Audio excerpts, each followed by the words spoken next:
A new supermarket opened downstairs. I shopped there often. One time, I spent nearly $50 and asked the owner if I could get a free lighter.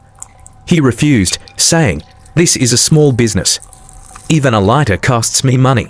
I never went back. At driving school, I always brought fruit for the training horse.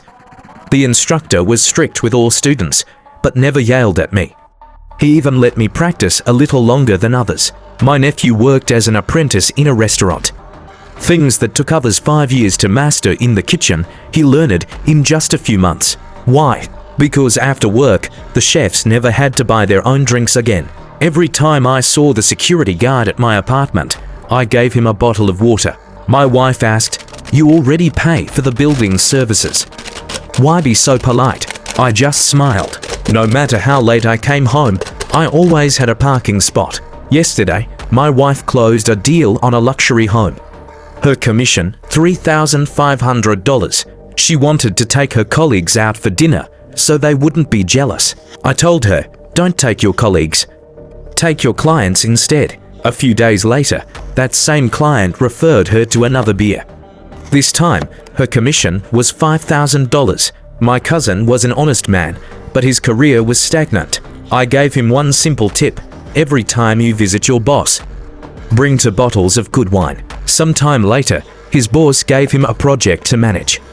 He made $15,000 from it.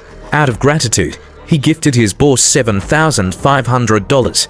Then, something clicked. For the next year, he kept giving and kept showing up. Soon, his boss trusted him completely. In just 2 years, he made over $500,000, while his boss had spent 25 years building his own success. In the end, who was really working for whom? One of the greatest secrets of success is the mindset of giving. It's an open secret, but only a few truly understand its power. The more skillfully you give, the more successful you become. In a world built on relationships, understanding human nature is the key to navigating life smoothly. This world doesn't belong to the rich. It doesn't belong to the powerful. It belongs to those who understand people. Money and power can change overnight, but human nature, it never does.